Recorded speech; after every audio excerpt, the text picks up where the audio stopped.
Right. Next continuation చేస్తే మనకి health సెక్టార్స్‌లో మనకి ఇది పార్ట్ 2 అని చెప్పొచ్చు. దీంట్లో తీసుకుంటే మనకి రాజీవ్ ఆరోగ్యశ్రీ ఒకటుంది. మనకి ప్రధానమంత్రి జన ఆరోగ్య యోజన లేదంటే ఆయుష్మాన్ భారత్ అని చెప్తుంటాం. There are 2 schemes are there. ఈ రెండనేది ఇప్పుడు మెర్జ్ చేయడం జరిగింది. అంటే తెలంగాణ గవర్నమెంట్ కూడా ఇవి ఏవైతే ఇచ్చిరో దీన్ని వాడుకోవడం అనేది జరుగుతుంది. మనకి రాజీవ్ ఆరోగ్యశ్రీ. ఈ రాజీవ్ ఆరోగ్యశ్రీ గనుక తీసుకుంటే మనకి ఇది 2007లో స్టార్ట్ అయింది. 2007 రాజీవ్ ఆరోగ్యశ్రీ ఏదైతే ఉందో రాజీవ్ ఆరోగ్యశ్రీ వేస్ బ్యాక్ 2007లో మనకి అప్పట్లో స్టార్ట్ అవ్వడం అనేది జరిగింది. ఇది రాజీవ్ ఆరోగ్యశ్రీ. రాజీవ్ ఆరోగ్యశ్రీ ప్రకారం ఏంటిదంటే మనకి free health checkup and operations ఏదైతే అది ఒకప్పుడు 5 లక్షల వరకు మాత్రమే ఉండేది.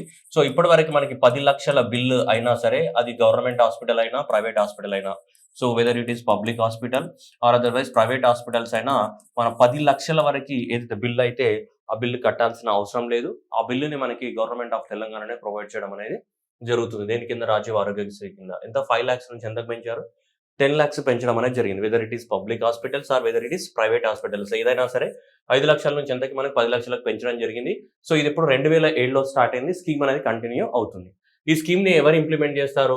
Rajiv Aarogyasri health care trust ఏదైతే ఉంటుందో Rajiv Aarogyasri health care trust వాళ్ళు దీన్ని ఇంప్లిమెంట్ చేయడం అనేది జరుగుతుంది. ఓకే, ఇది 2007 నుంచి ఉంది. కానీ మధ్యలో 2018 సంవత్సరంలో మళ్ళా యూనియన్ గవర్నమెంట్ ఏం చేసింది అంటే ఇక్కడ మనకి ఈ రాజీవ్ ఆరోగ్యశ్రీ అనేది ఎవరు తీసుకొచ్చారు? This is our scheme launched by the state government. ఇది ఎవరు తీసుకొచ్చింది? ఇది స్టేట్ గవర్నమెంట్ కి సంబంధించిన స్కీమ్. కానీ 2018 ఏదైతే ఉందో ఈ 2018లో మనకి యూనియన్ గవర్నమెంట్ లాంచ్ చేయడం జరిగింది స్కీమ్ ని. ఎవరు? Union government. యూనియన్ గవర్నమెంట్ 2018లో ఏం లాంచ్ చేశారు? మనకి ఆయుష్మాన్ భారత్ ని లాంచ్ చేసింది. ఏంటిది? ఆయుష్మాన్ భారత్. ఓకే, ఆయుష్మాన్ భారత్ ని లాంచ్ చేయడం అనేది జరిగింది. ఈ ఆయుష్మాన్ భారత్ కింద ఏంటిది అంటే 2 కాంపోనెంట్స్ ఉన్నాయి. ఒకటి ప్రైమరీ హెల్త్ కేర్ సెంటర్స్ ని మనకి నిర్మించడం. ప్రైమరీ హెల్త్ కేర్ సెంటర్ ఊర్లలో ఉంటాయి కదా, అక్కడ గ్రాస్ రూట్ లెవెల్లో వాటిని ఆరోగ్య మందిర్స్ అని పేరు పెట్టినారు. వెల్నెస్ సెంటర్స్ లేదా ఆరోగ్య మందిర్స్ లేదా we call them as what? Wellness centres. Okay, wellness centres లేదంటే ఆరోగ్య మందిర్స్ అని చెప్పేసి వాటికి పేరు పెట్టడం జరిగింది. ప్రైమరీ హెల్త్ కేర్ సెంటర్స్ ఏవైతే ఉన్నాయో అది భారతదేశంలో 1 లక్షకి పైగా మనకి ప్రైమరీ హెల్త్ కేర్ సెంటర్స్ ని ఇక్కడ ఎస్టాబ్లిష్మెంట్ చేయడం అనేది జరిగింది. దేని కింద? ఆయుష్మాన్ భారత్ ప్రోగ్రామ్ కింద. నెక్స్ట్ సేమ్ దీని కిందనే ఏదైతే ఇదే ఆయుష్మాన్ భారత్ ఏదైతే ఉందో సేమ్ ఆయుష్మాన్ భారత్ ప్రోగ్రామ్ కింద మనకి హెల్త్ ఇన్సూరెన్స్ ని ప్రొవైడ్ చేయాలని కూడా గవర్నమెంట్ అనుకుంటుంది. లైఫ్ ఇన్సూరెన్స్ కాదు, ఏది? Health insurance. Health insurance provide చేయడం అనేది దీంట్లో ఉన్నటువంటి ఏంటి? Second component. దీంట్లో ఉన్నటువంటి సెకండ్ కాంపోనెంట్ ఏంటి? Providing the what? Health insurance. Health insurance ని ప్రొవైడ్ చేయడానికి సెకండ్ కాంపోనెంట్. ఎంతవరకు? దీనికి ప్రధానమంత్రి జన్ ఆరోగ్య యోజన అని పేరు పెట్టారు. ప్రధానమంత్రి జన్ ఆరోగ్య యోజన అని చెప్పేసి దీనికి పేరు పెట్టడం అనేది జరిగింది. ప్రధానమంత్రి జన్ ఆరోగ్య యోజన అని చెప్పేసి దీనికి పేరు పెట్టారు. ఈ ప్రధానమంత్రి జన్ ఆరోగ్య యోజన కింద ఎంతవరకు మనకి? 5 lakhs వరకు. ఎంతవరకు? 5 lakhs వరకు మనకి హెల్త్ ఇన్సూరెన్స్ ని ప్రొవైడ్ చేయడం జరుగుతుంది. 5 lakhs ఎవరికి? Per family. ఒక ఫ్యామిలీకి 5 లక్షల వరకు. ఎంతకి? 5 lakhs పర్ ఇయర్ కి. ఒక సంవత్సరానికి మనకింత ప్రొవైడ్ చేయడం అనేది జరుగుతుంది. 5 lakhs వరకు. దేని కింద? ప్రధానమంత్రి జన్ ఆరోగ్య కింద. These are the 2 part. Arogya Mandirs అనేది 1 కాంపోనెంట్ అండ్ నెక్స్ట్ ప్రధానమంత్రి జన్ ఆరోగ్య యోజన ఏదైతుందో ఇది second component. These are the 2 components are the part of the what? Ayushman Bharat and which was launched in the 2018 year లో లాంచ్ చేయడం జరిగింది. అది యూనియన్ గవర్నమెంట్. కానీ ఇది మన స్టేట్ గవర్నమెంట్ ఇది 2007 నుంచి లాంచ్ చేసింది కదా. ఇది 5 లక్షల వరకు ఉండేది. అందుకని చెప్పేసి ఇప్పుడు స్టేట్ గవర్నమెంట్ ఏం చేసిందంటే స్టేట్ గవర్నమెంట్ కూడా డబ్బులు మిగిలించుకోవాలి కదా. మన డబ్బులు మనం మిగిలించుకోవాలి అంటే ఏం చేస్తాం? మనం ఈ 2 స్కీమ్లను మెర్జ్ చేస్తాం అనమాట. ఎందుకంటే ఇక్కడ యూనియన్ గవర్నమెంట్ 5 లక్షల రూపాయలు ఆల్రెడీ ఇస్తుంది. మరి యూనియన్ గవర్నమెంట్ అనేది 5 లక్షల రూపాయలు ఆల్రెడీ ఇచ్చినప్పుడు ఆ 5 లక్షల రూపాయలు మనం ఏం చేయాలి? వాడుకోవాలి తప్ప నేనే 10 లక్షలు ఇస్తా, నాకు 5 లక్షలు సెంట్రల్ గవర్నమెంట్ ఇచ్చి 5 లక్షలు అవసరం లేదంటే మన డబ్బులే వేస్ట్ అవుతాయి కదా. సెంట్రల్ గవర్నమెంట్ తీసుకొని ఇస్తా అని చెప్తుంది. అందువల్ల ఈ 2 స్కీమ్స్ ని మనకు తెలంగాణ రాష్ట్రంలో ఏం చేస్తారంటే మెర్జ్ చేయడం జరిగింది. Both the schemes are merged. ఈ 2 స్కీమ్స్ ఏవైతే ఉన్నాయో ఈ 2 స్కీమ్స్ ని మెర్జ్ చేయడం అనేది జరిగింది మనకి. చూడొచ్చు ఒకసారి. Rajiv Aarogyasri health care trust. Rajiv Aarogyasri health care trust ద్వారా మనకి ఈ స్కీమ్ అనేది ఇంప్లిమెంటేషన్ జరుగుతుంది. 5 lakhs ఉంటే దాని ఏంటి మనకి 10 lakhs వరకు పెంచడం అనేది జరిగింది. ఏంటి చూడండి? Ensure the what? Equitable access to the cashless. చూడండి ఏమంటున్నాడు? Cashless quality care for the all below poverty line people. Below poverty line people అంటే ఎవరు? వైట్ రేషన్ కార్డు ఉన్న వాళ్ళు. ఎవరు? వైట్ రేషన్ కార్డు ఉన్న వాళ్ళకి 10 లక్షల వరకు ఒక సంవత్సరానికి ఏం చేయొచ్చు? మనకి హెల్త్ ఇన్సూరెన్స్ అనేది ప్రొవైడ్ చేయడం అనేది జరుగుతుంది. ఎంతవరకు? సో 10 లక్షల వరకు ప్రొవైడ్ చేయడం అనేది జరుగుతుంది. దీంట్లో 5 లక్షలు అనేది మనకి ఏంటిది? సో సెంట్రల్ గవర్నమెంట్ నుంచి దేని కింద వస్తున్నాయి మనకి? దీని కింద. ఏది? ప్రధానమంత్రి జన ఆరోగ్య యోజన కింద. చూడండి, ఏపీ అంటే ఏంటిది? ఆయుష్మాన్ భారత్. ఆయుష్మాన్ భారత్ ప్రధానమంత్రి జన్ ఆరోగ్య యోజన. ఆయుష్మాన్ భారత్ ప్రధానమంత్రి జన్ ఆరోగ్య యోజన. సో దీని కింద రావడం అనేది జరుగుతున్నాయి మనకి. ఓకేనా? సో దీంట్లో దగ్గర తీసుకుంటే దీంట్లో సో ఆయుష్మాన్ భారత్ ప్రధానమంత్రి సో జన్ ఆరోగ్య యోజన. ఓకేనా? సో ఆయుష్మాన్ భారత్ జన్ ఆరోగ్య యోజన. సో ఇలా మనకి రాజీవ్ ఆరోగ్యశ్రీ కింద పేరు పెట్టేశారు దానికి. ఓకేనా? సో ఇలా 10 lakhs rupees వరకు మనం సెంట్రల్ గవర్నమెంట్ ఇచ్చే 5 లక్షలు కూడా వాడుకుంటున్నాము. So this was launched in the way back to the September 23rd, so 2018. So రాంచీలో లాంచ్ చేయడం జరిగింది. దీన్ని ఆయుష్మాన్ భారత్ ఏదైతే ఉందో, సో ఈ ఆయుష్మాన్ భారత్ ని లాంచ్ చేయడం అనేది జరిగింది. మనకి హెల్త్ అండ్ వెల్నెస్ సెంటర్స్ కానీ ప్రధానమంత్రి జన ఆరోగ్య యోజన ఎంతవరకు 5 lakhs వరకు ఇవ్వడం అనేది జరుగుతుంది మనకి. ఓకే, అందరికి కాదు, ఇది ఎవరికి? ఓన్లీ బీపీఎల్ ఫ్యామిలీస్కి మాత్రమే ఇవ్వడం అనేది జరుగుతుంది. అప్ టు ఎంత? 10 lakhs per family per year. ఒక సంవత్సరానికి మనకి 10 lakhs per year అనేది మనకి సో దాదాపు ఎంత మనకి 1538 హాస్పిటల్స్లలో మనకి ఈ ట్రీట్మెంట్ అనేది ఇవ్వడానికి అవకాశం ఉంది. దాదాపు సో 2000కి పైగా డిసీజెస్ కి మనకి సో ఈ స్కీమ్ అనేది వర్తిస్తుంది మనకి. నెక్స్ట్ మన వెరీ లేటెస్ట్ గా గవర్నమెంట్ అనేది 2 స్కీమ్లను అనౌన్స్మెంట్ చేసింది. దీంతో పాటు ఇది ఎవరికి? స్పెషల్ గా గవర్నమెంట్ ఎంప్లాయీస్ ఎవరైతే ఉన్నారో గవర్నమెంట్ ఎంప్లాయీస్ కి 2 స్పెషల్. ఒకటి ఎంప్లాయీ యాక్సిడెంట్ ఇన్సూరెన్స్ స్కీమ్ అనేది ఒకటి అనౌన్స్మెంట్ చేసింది. అండ్ రెండవది కనుక తీసుకుంటే ఎంప్లాయీ హెల్త్ ఇన్సూరెన్స్ స్కీమ్ అని చెప్పేసి ఈ 2 అనేది గవర్నమెంట్ అనేది అనౌన్స్మెంట్ చేయడం అనేది జరిగింది. So employee accidental insurance. Okay, so what is mean by employee accidental insurance? So employee కనుక చనిపోతే సో ఎంతో కొంత సమ్ అమౌంట్ అనేది రావడం అనేది జరుగుతుంది as a part of the social security for the government employees కి అండ్ పెన్షనర్స్ కి. మీరు గుర్తుపెట్టుకోవాలి, ఇక్కడ ఎగ్జామినేషన్ లో మనం మిస్టేక్ చేసేది కూడా ఓన్లీ గవర్నమెంట్ ఎంప్లాయీస్ కి మాత్రమే కాదు, ఈవెన్ ఫర్ ద పెన్షనర్స్ కూడా రావడం జరుగుతుంది. ఏ పెన్షనర్స్ అంటే ఎవరికైతే 25,000 కన్నా ఎక్కువగా పెన్షన్ వస్తుందో ఆ పెన్షనర్స్ కూడా ఈ స్కీమ్ అనేది వర్తిస్తుంది. సో ఎంతమంది? Already 5.1 lakhs of the regular government employees ఉన్నారు మనకి. ఓకేనా? సో ఇంత 5 లక్షల మంది రెగ్యులర్ గవర్నమెంట్ ఎంప్లాయీస్ ఉన్నారు. అలాగే 2,38,000 మంది పెన్షనర్స్ ఉన్నారు. ఏ pensioners? These pensions are receiving the so pension more than 25,000 per month. సో ఒక నెలకి 25,000 కన్నా ఎక్కువ మొత్తంలో వీళ్ళు మనకి రిసీవ్ చేసుకుంటున్నారు దీన్ని పెన్షన్ ని. సో కాబట్టి వీళ్ళు 25,000 కన్నా ఎక్కువగా రిసీవ్ చేసుకుంటున్నారు పెన్షన్స్. వీళ్ళు అంటే దాదాపు వీళ్ళు 5 లక్షలు, వీళ్ళు 2 లక్షలు, అంటే దాదాపు 7.57 lakh మెంబర్స్ కి ఈ స్కీమ్ అనేది ఏమైతే మనకి బెనిఫిట్ అవుతుంది అనమాట. ఇంతకుముందు ఎవరు ఇచ్చేవాళ్ళు? ఈ సింగరేణి కోల్ లిమిటెడ్ కానీ, లేక ట్రాన్స్కో కానీ, జెన్కో కానీ, డిస్కామ్స్ కానీ ఎవరైతే ఉన్నారో వాళ్ళు ఒకప్పుడు ఈ యాక్సిడెంటల్ ఇన్సూరెన్స్ స్కీమ్ ఇంప్లిమెంట్ చేసేవాళ్ళంట. ఎందుకు అంటే ట్రాన్స్కో జెన్కోలలో కరెంట్ కదమ్మా, కరెంట్ షాక్ కొట్టి చనిపోవడానికి అవకాశం ఉంటుంది. అలానే మనకి సింగరేణి కోల్ మైన్స్ లో ఏమైనా యాక్సిడెంట్ జరగచ్చు, కోల్ మైన్ కూలిపోవచ్చు, ఇలా జరగచ్చు కదా. సో వాళ్ళకి యాక్సిడెంటల్ ఇన్సూరెన్స్ ఉండే. సో ఇప్పుడు అందువల్ల దాన్ని ఇన్స్పిరేషన్ గా తీసుకుని మళ్ళీ మనం రాష్ట్రంలో ఉన్నటువంటి అందరి గవర్నమెంట్ ఎంప్లాయీస్ కి ప్లస్ పెన్షనర్స్ కూడా 25,000 కన్నా ఎక్కువ మొత్తంలో పెన్షనర్స్ ఎవరైతే వస్తున్నాయో ఈ పెన్షనర్స్ అందరికి కూడా ఈ స్కీమ్ అప్లికేబుల్ చేయబోతున్నాం మనం. ఈ స్కీమ్ అనేది ఎలా ఇంప్లిమెంట్ అవుతుంది అంటే ఇంకా కరెక్ట్ గైడ్ లైన్స్ లేదు. సరే, ఇప్పుడు దీనికి ఏమి ఇవ్వాలనుకుంటున్నారు చూడండి. ఇక్కడ ఒకవేళ యాక్సిడెంటల్ ఇన్సూరెన్స్ అనుకుంటున్నారు, ఇన్సూరెన్స్ కవరేజ్ 1.2 crores ఇవ్వాలనుకుంటున్నారు. దీనికి యాక్సిడెంటల్ ఇన్సూరెన్స్ కి ఎంత? 1.2 crores ఇవ్వాలనుకుంటున్నారు. ఎయిర్ యాక్సిడెంట్ అంటే ఏరోప్లేన్ వెళ్ళిపోతుండే, మనకి రీసెంట్ అహ్మదాబాద్ లో జరిగింది కదా, అట్లా in case of the air accident జరిగితే, అంటే ఏరోప్లేన్ కనుక గాలిలో వెళ్ళిపోవడం, కూలిపోవడం ఇట్లాంటివి జరుగుతుంటాయి కదా.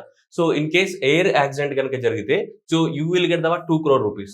అండ్ యాక్సిడెంట్ జరిగితే మేబీ నార్మల్ యాక్సిడెంట్స్ భూమిపైన జరిగేది సో 1.2 crore అనేది రావడం జరుగుతుంది. సో మనకి యాక్సిడెంటల్ ఇన్సూరెన్స్ అనేది ప్రొవైడ్ చేశారు. దీనికి accidental insurance 1.2 crores and air incident కి ఎంత 2 crores ప్రొవైడ్ చేశారు. ప్లస్ ఇంకేమంటున్నారు?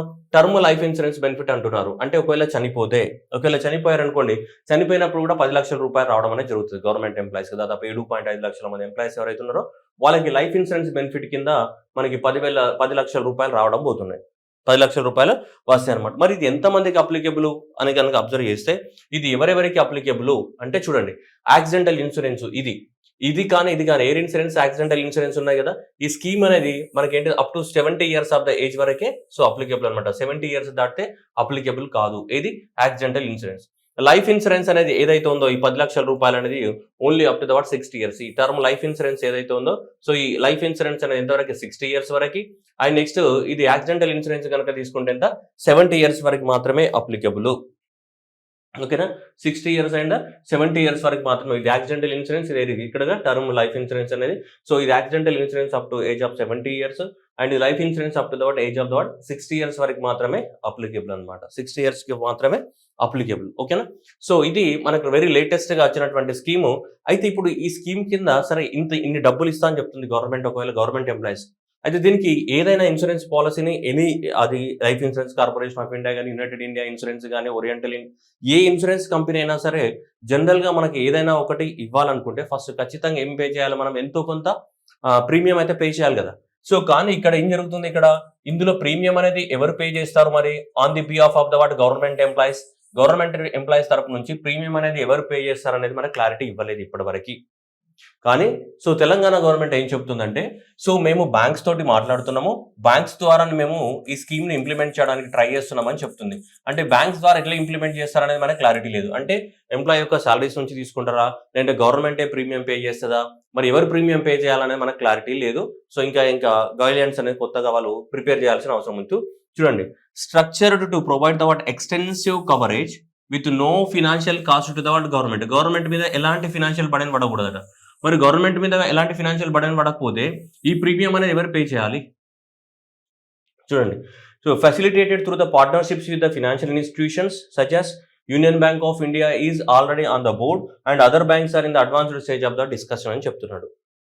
సో మరి ఈ బ్యాంకుల ద్వారా ఎలా చేస్తారనేది మనకు తెలియదు. ఖచ్చితంగా నువ్వు బ్యాంకుల ద్వారా చేసినా, ఇన్సూరెన్స్ కంపెనీ ద్వారా చేసినా, ఏ ఆర్గనైజేషన్ ద్వారా చేసినా మనం మినిమం ప్రీమియం అమౌంట్ అయితే పే చేయాలి, రైట్.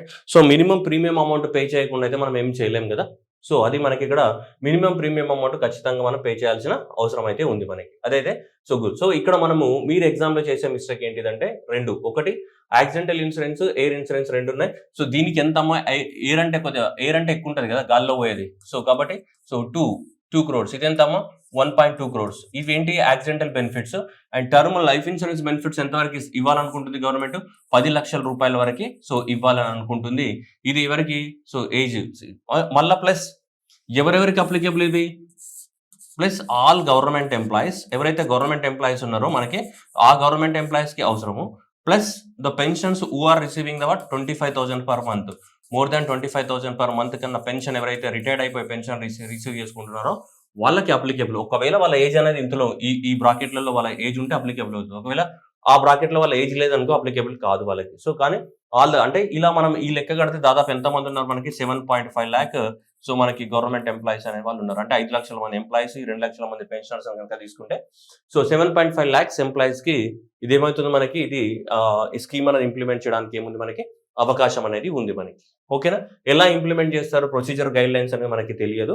సో కాబట్టి సో అది wait and watch for the new guidelines. So కాబట్టి employee accident insurance scheme, name of the scheme is that so employee accident insurance scheme. అర్థమైనా? అందుకే title starting లో చెప్పలేను నేను క్లియర్ గా. ఇప్పుడు అర్థమైంది మీకు. సో ఎంప్లాయర్ కాదు ఇక్కడ ఏంటిది?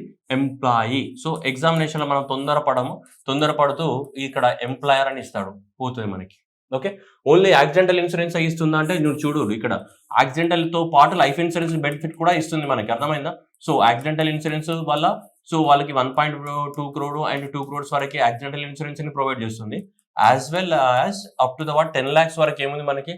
లైఫ్ ఇన్సూరెన్స్ ని కూడా ప్రొవైడ్ చేయడం జరుగుతుంది. ఎంతవరకు? 10 lakhs వరకు లైఫ్ ఇన్సూరెన్స్ ని కూడా ప్రొవైడ్ చేయడం జరుగుతుంది. ఎగ్జామినేషన్ లో మనం చేసే మిస్టేక్ కూడా అదే. ఇక్కడ మనం ఏంటంటే సో తొందరపాటులో మనకి ఇక్కడ ఎంప్లాయీ అనే ప్లేస్ లో మనకి సో అక్కడ పేపర్ సెట్టర్స్ మనకి ఎంప్లాయర్ అని ఇవ్వచ్చు. మనకి ఏమని ఇస్తారు? ఎంప్లాయర్ అని ఇవ్వచ్చు. సో అందువల్ల అక్కడ మీకు డౌట్ రావడానికి ఎక్కువ అవకాశాలు ఉన్నాయి. ఎంప్లాయీ అండ్ ఎంప్లాయర్ ఏదైతే ఉందో అక్కడ ప్రాబ్లమేటిక్ అవ్వచ్చు మనకి. ఓకేనా, అది గుర్తుపెట్టుకోవాలి. Okay, let's move on to next one ఏమంటున్నాడు? ఎంప్లాయీ హెల్త్ ఇన్సూరెన్స్ స్కీమ్ అంటున్నాడు. అంటే గవర్నమెంట్ ఎంప్లాయీస్ ఎవరైతే ఉన్నారో 5 లక్షల మంది గవర్నమెంట్ ఎంప్లాయీస్ ఉన్నారు కదా. సో ఈ 5 లక్షల మంది గవర్నమెంట్ ఎంప్లాయీస్ కి మొత్తం హెల్త్ చెకప్ అంతా ఫ్రీ, ఆల్ ఫ్రీ అనమాట. హెల్త్ మొత్తం ఫ్రీ. ఇప్పుడు నార్మల్ బీపీఎల్ ఫ్యామిలీకి ఏముంది? బీపీఎల్ ఫ్యామిలీస్కి అయితే రాజీవ్ ఆరోగ్యశ్రీ ఉంది ఇప్పుడు, అవునా కదా. బీపీఎల్ ఫ్యామిలీస్కి ఎవరైతే ఉన్నారో వైట్ రేషన్ కార్డు, సో ఈ వైట్ రేషన్ కార్డు ఏదైతే ఉందో సో ఈ వైట్ రేషన్ కార్డు వాళ్ళందరికీ ఏముంది మనకి? సో రాజీవ్ ఆరోగ్యశ్రీ అనేది ఉంది, రైట్. వైట్ రేషన్ కార్డు వాళ్ళందరికీ. కానీ ఇప్పుడు ఇది ఎవరికి ఇది సంబంధించింది మనకి? సో గవర్నమెంట్ ఎంప్లాయీస్ కి సంబంధించింది మాత్రమే ఇది. సో కాబట్టి employee health scheme, so that is the cashless employee health scheme. ఏంటిది? క్యాష్లెస్, ఎలాంటి డబ్బులు తీసుకోకుండా. సో మనకి దాదాపు ఆల్ గవర్నమెంట్ హాస్పిటల్లో కానీ 652 ప్రైవేట్ హాస్పిటల్లో కానీ దాదాపు 1998 రకాల రోగాలకి డిసీజెస్కి ట్రీట్మెంట్స్ ఇవ్వడానికి కోసము ఈ స్కీమ్ అనేది అప్లికేబుల్ అవుతుంది అనమాట. ఓకేనా, ఈ స్కీమ్ అనేది మనకి అప్లికేబుల్ అవుతుంది 1998 డిసీజెస్కి ఈ స్కీమ్ అనేది మనకి అప్లికేబుల్ అవుతుంది. దాదాపు ఎంత all government hospitals plus 652 private హాస్పిటల్స్లలో కూడా అండ్ 1998 రకాల ట్రీట్మెంట్స్కి ఇది మనకి ఇంప్లిమెంట్ చేయబడుతుంది. ఎవరి ద్వారా? సేమ్ ట్రస్ట్ ద్వారా. ఎవరు? Rajiv Aarogyasri health care trust ఏదైతే ఉందో వాళ్ళ ద్వారానే ఇది comprehensive medical coverage to the employees and their dependents. Only ఎంప్లాయీస్కి కాదు, వాళ్ళ ఫ్యామిలీ మెంబర్స్ కూడా వర్తిస్తారు అనమాట. ఎంప్లాయీస్ అంటే వాళ్ళ ఫ్యామిలీ మెంబర్స్కి వర్తించాలి కదా. ఎంతవరకు అంటే ఎంత అయితే అంత, ట్రీట్మెంట్కి ఎంత అయితే అంత ఇచ్చేస్తారు మనకి. అర్థమవుతుందా? ట్రీట్మెంట్కి ఎంత అయితే అంత వాళ్ళు ఇవ్వడం అనేది జరుగుతుంది. దీనికి గవర్నమెంట్ ఏంటి మరి ఎట్లా తీసుకొస్తుంది అంటే గవర్నమెంట్ బేసిక్ సాలరీస్ మీద ఖర్చు పెడుతుంది. It provide the coverage to the 1998 medical treatments ని కవర్ చేయడం అనేది జరుగుతుంది మనకి. All government hospitals including 652 private hospitals. ఓకేనా, ఇక్కడ ఉన్నటువంటి ఏవైతే గవర్నమెంట్ హాస్పిటల్స్ ఏవైతే ఉన్నాయో ఇక్కడ ఉన్నటువంటి ఆల్ ఏంటిది గవర్నమెంట్ హాస్పిటల్స్ ప్లస్ ఇంకేమంటున్నాం మనం 652 ప్రైవేట్ హాస్పిటల్స్లోకి వెళ్ళి నువ్వు ట్రీట్మెంట్ తీసుకోవచ్చు. ఎన్ని రకాల రోగాలకి? 1998 రోగాలకి. అయితే ఎగ్జామినేషన్లో కూడా మనకి అక్కడే మిస్టేక్ చేయడానికి అవకాశం ఉంది. మిస్టేక్ అంటే మీరు మాడచ్చు 2036 ఇట్లా రోగాలకి, లేదంటే 2066 ఇట్లా ఇవ్వచ్చు మనకి. అందువల్ల మనకి రైట్. నెక్స్ట్, ఇంతకుముందు చెప్పినటువంటి ఏదైతే యాక్సిడెంటల్ ఇన్సూరెన్స్ ఉందో యాక్సిడెంటల్ ఇన్సూరెన్స్ని మరి ఎట్లా ఇంప్లిమెంట్ చేశారో మనకు క్లియర్ కట్ గైడ్ లైన్స్ ఇవ్వలేదు గవర్నమెంట్. కానీ దీనికి గైడ్ లైన్స్ ఇచ్చింది. ఏమని? ఎవరైతే ఆల్ తెలంగాణ గవర్నమెంట్ ఎంప్లాయీస్ ఎవరైతే ఉన్నారో వాళ్ళకి బేసిక్ పే నుంచి ప్రతి మంత్లో బేసిక్ పే నుంచి ఎంత కట్ అయితే మనకి 1.5% కట్ అవుతుంది. ఎంత? 1.5. ఇప్పుడు జాబ్ చేస్తున్న వాళ్ళకంటే ఇది ఈజీగా తెలుస్తుంది. ఓకేనా, జాబ్ చేయని వాళ్ళకి తెలియదు కాబట్టి గుర్తుపెట్టుకోవాలి. అంటే ఒకవేళ ఇలా 1.5% కట్ చేసుకుంటే బేసిక్ పే మీద ఒక్క నెలకి ఎంత అవుతుంది మనకి? ఇక్కడ 528 కోట్లు అవుతున్నాయి మనకి. ఎంత? 528 కోట్లు అవ్వడం అనేది జరుగుతుంది. అలానే సేమ్ గవర్నమెంట్ అనేది దానికి డబుల్ ద అమౌంట్ కాంట్రిబ్యూట్ చేస్తుంది. అంటే 3%. దానికి double the amount government contribute చేస్తుంది. ఎంత మనకి? 1056 crores. ఓకేనా, అలా ఈ మనీ ద్వారా ఏదైతే ఉంటాయో దాని ద్వారా ఈ స్కీమ్ ని ఇంప్లిమెంట్ చేయబోతున్నారు. ఎంప్లాయీస్ సాలరీస్ నుంచి బేసిక్ సాలరీస్ నుంచి 1.5% కట్ అవుతుంది. అండ్ గవర్నమెంట్ అనేది దానికి మ్యాచింగ్ కాంట్రిబ్యూషన్ ని ఇవ్వడం అనేది జరుగుతుంది మనకి దాదాపు. ఓకే, సారీ గవర్నమెంట్ కూడా సేమ్ కాంట్రిబ్యూషన్ ఎంత? 1.5%. టోటల్ 1056. ఎంప్లాయీస్ బేసిక్ సాలరీస్ నుంచి 1.5% అండ్ గవర్నమెంట్ కూడా 1.5%. Sorry, total 3%. ఓకేనా, 1.5%, 1.5%, టోటల్గా ఎంత? 3%. ఈ 3% ఈక్వల్ టు ఎంత మనకి? 1056 crores. ఇలా 1056 crores ని తోటి మనకి మొదటి సంవత్సరము ఈ స్కీమ్ ని ఇంప్లిమెంట్ చేయాలనుకుంటున్నాను. తర్వాత నెక్స్ట్ ఇయర్ ఏం జరుగుతుందంటే ఎవ్రీ ఇయర్ వాళ్ళు టైం టు టైం డిసైడ్ చేస్తారంట. Contribution from the time to time decide చేస్తామని చెప్తున్నారు. ఇప్పుడు ఒక సంవత్సరానికి ఎంత? 1056 crores జమ అయితే ఈ 1000 కోట్లతో ఏంటిది ఈ ఎంప్లాయీ హెల్త్ ఇన్సూరెన్స్ స్కీమ్ ని మనకి ఇంప్లిమెంట్ చేయాల్సి ఉంటుంది అనమాట. ఈ 1000 కోట్లు తయారవుతున్నాయి మనకి. అర్థమవుతుందా? దీని ద్వారా మనకి చాలా మందికి గవర్నమెంట్ ఎంప్లాయీస్ ఒక 5 లక్షల మంది, ఒక్కొక్కళ్ళ ఇంట్లో 4 వేసుకున్నా కానీ ఏమవుతుంది? 20 లక్షల మంది. అంతే కదా. దాదాపు ఎంత? మనకి ఇక్కడ 23 లక్షల మంది ఎంప్లాయీస్ వాళ్ళ ఫ్యామిలీ మెంబర్స్ ఎవరైతే ఉన్నారో వాళ్ళందరూ కూడా ఈ స్కీమ్ వల్ల ఏమవుతారు? మనకి బెనిఫిట్ అవ్వడానికి ఛాన్సెస్ ఉంది మనకి టోటల్గా. స్కీమ్ వల్ల ఏమవచ్చు? మనకి బెనిఫిట్ అవ్వడానికి ఛాన్సెస్ ఉన్నాయి మనకి దీని ద్వారా.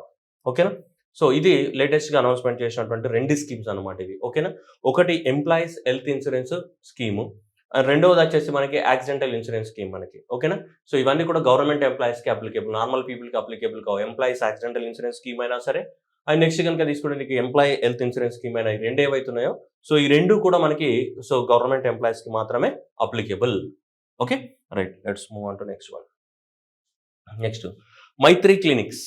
మైత్రి క్లినిక్స్ అనేది ట్రాన్స్జెండర్ పర్సన్స్ ఎవరైతే ఉన్నారో ఈ ట్రాన్స్జెండర్ పర్సన్స్కి వాళ్ళకి ఏ హాస్పిటల్కి వెళ్ళాలో తెలియదు. అక్కడ స్పెషలైజ్డ్ డాక్టర్స్ ఉండరు ట్రాన్స్జెండర్ పర్సన్స్కి.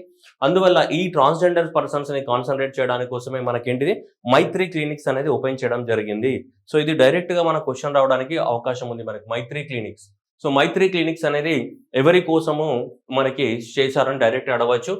చూడండి, Maitri clinics for the transgender individuals initial at the Osmania general hospital, later expanded to the all government general hospitals. Osmania hospital start అయ్యి అన్ని గవర్నమెంట్ జనరల్ హాస్పిటల్కి మనకి ఎక్స్పాండ్ చేయడం అనేది జరిగింది. ఇది మాక్సిమం రావడానికి ఛాన్సెస్ ఉన్నాయి. ఇది మైత్రి క్లినిక్స్ అనేది ఎవరి కోసం అని చెప్పేసి మనకి అడగడానికి ఛాన్సెస్ అనేవి ఉన్నాయి. Next further government in vitro fertility అంటే ఇప్పుడు పిల్లలు పుట్టిన వాళ్ళకి మనకి ఇన్విట్రో ఫెర్టిలిటీ చేస్తూ ఉంటారు కదా మనకి ప్రైవేట్ హాస్పిటల్లో. మీరు ఎప్పుడన్నా గవర్నమెంట్ హాస్పిటల్లో చూసారా ఇన్విట్రో ఫెర్టిలిటీ అనేది? లేదు కదా.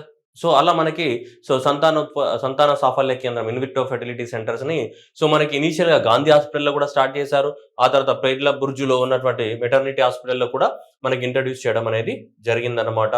So these are the very important ఏమంటారు కొత్త స్కీమ్స్ని ప్రవేశపెట్టడం. సో చాలా మంది ఇప్పుడు పిల్లలు లేనప్పుడు మరి ప్రైవేట్ హాస్పిటల్లో కొంత లక్షలు ఖర్చు పెట్టుకోలేరు కదా. సో అందువల్ల సో ఈ ఐవీఎఫ్ సెంటర్స్ని ఇన్విట్రో ఫెర్టిలిటీ సెంటర్స్ని మనకు గాంధీ హాస్పిటల్లో స్టార్ట్ చేశారు.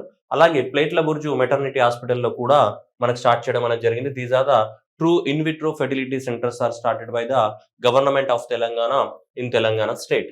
ఓకే, మైత్రి క్లినిక్స్ కూడా సో అన్ని డిస్ట్రిక్ట్ హాస్పిటల్స్లలో ఇప్పుడు మైత్రి క్లినిక్స్ ఉన్నాయి. అలాగే మనకి ఇక్కడ గాంధీ హాస్పిటల్లో కానీ సో ప్లేట్ల బుర్జులో మనకి ఏంటి ఐవీఎఫ్ టెక్నాలజీని కూడా ఇంట్రడ్యూస్ చేశారు. అలాగే రాష్ట్రంలో మనకి 109 ఏంటి మనకి ట్రామా సెంటర్స్ అని ఇంట్రడ్యూస్ చేయడం అనేది జరిగింది. ఎందుకంటే రోడ్ యాక్సిడెంట్లు బాగా జరుగుతున్నాయి కాబట్టి సో 10 minutes లోపల మనకి ఆ ప్రాంతానికి ఏం చేయొచ్చు మనకి రీచ్ అవ్వడానికి ఛాన్సెస్ ఉంటాయి. ఇక్కడ క్రిటికల్ కండిషన్లో ఉన్న యాక్సిడెంట్ జరిగినా ఏం జరిగినా కానీ so with in the span of the 10 minutes reach అయ్యే రకంగా ఉండడానికి కోసం మనకి 109 ఏమి మనకి ట్రామా సెంటర్స్ ని ఎస్టాబ్లిష్మెంట్ చేయడం అనేది జరిగింది. 109 ట్రామా సెంటర్స్. నెక్స్ట్ అలాగే మనకి సో టాటా ఇది మనకి TIMS. So TIMS is nothing but so TIMS యొక్క కంప్లీట్ అబ్రివేషన్ తీసుకుంటే Telangana institute of the medical sciences and the research మనం ఏమంటాం టిమ్స్ అంటాం. సో ఈ టిమ్స్ ఆల్రెడీ ఎక్కడ ఉంది మనకి గచ్చిబౌలిలో ఉంది. Already TIMS is located in the Gachibowli. So గచ్చిబౌలిలో కాకుండా నెక్స్ట్ వేరే అదర్ ఏరియాస్లో అల్వాల్లో కానీ ఎల్బీ నగర్లో కానీ సనత్ నగర్లో కానీ ఒక్కొక్క దగ్గర 1000 bed హాస్పిటల్స్ని మనం నిర్మిస్తున్నాం. సో ఈ 1000 bed హాస్పిటల్స్ని మనం నిర్మించబోతున్నాం. ఈ నాలుగిట్లను కలిపి మనం టిమ్స్ అంటాం. ఈ నాలుగిట్లను కలిపి టిమ్స్ అని చెప్తున్నాం మనకి. ఓకేనా. సో ఈ 4 ఏవైతే ఉన్నాయో నాలుగిట్లని సో ఆల్రెడీ సో ఈ సిటీకి 4 డైరెక్షన్స్లో అన్నట్టు మనకి ఇటు అల్వాల్ సైడ్ ఒకటి, ఓకే, ఇటు ఎల్బీ నగర్ సైడ్ ఒకటి, సో ఆ తర్వాత మనకి సనత్ నగర్ సైడ్ ఒకటి, ఆల్రెడీ గచ్చిబౌలిలో ఆల్రెడీ ఒకటి ఉంది.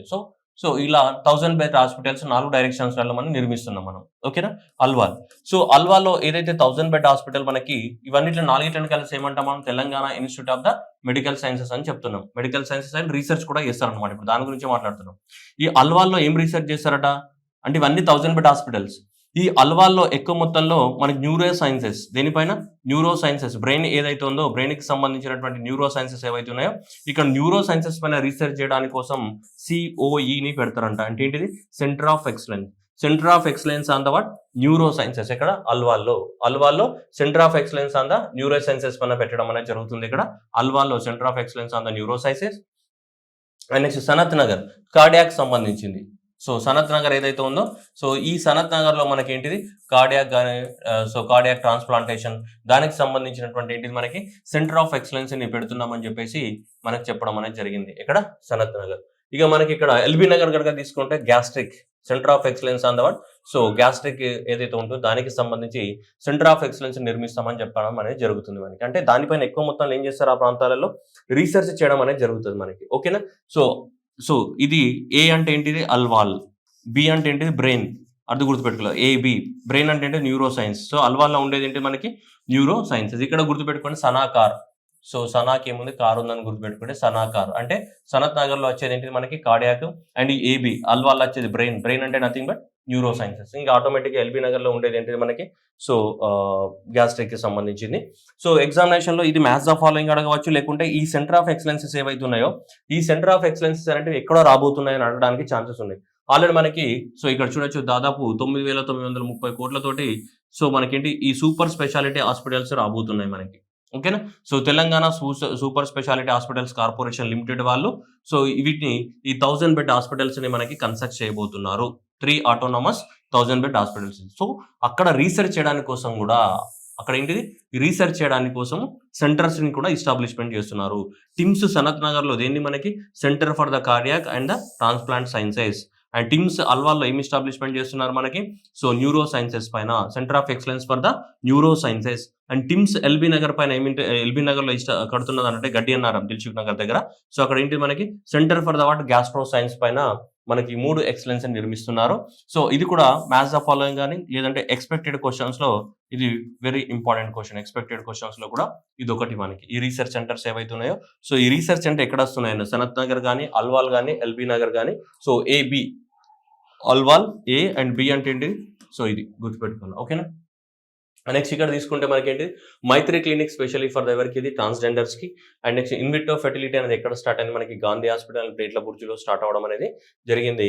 అండ్ 109 ట్రామా సెంటర్స్ అనేవి కూడా ఎస్టాబ్లిష్మెంట్ చేయండి to save the life of the people and to reach the hospital with in the 10 minutes of the time. So 10 minutes of the time ఏదైతే ఉంటుందో దాంట్లో రావడానికి మనం తీసుకురావడం అనేది జరిగింది. సో ఇవి లేటెస్ట్గా తెలంగాణ గవర్నమెంట్ లాంచ్ చేసినటువంటి స్కీమ్స్ అని చెప్పొచ్చు. హెల్త్ సెక్టార్కి సంబంధించి కొన్ని ఇంపార్టెంట్ స్కీమ్స్ మనకి. ఓకేనా? సో ఇది ఓల్డ్ స్కీమే రాజీవ్ ఆరోగ్యశ్రీ అనేది.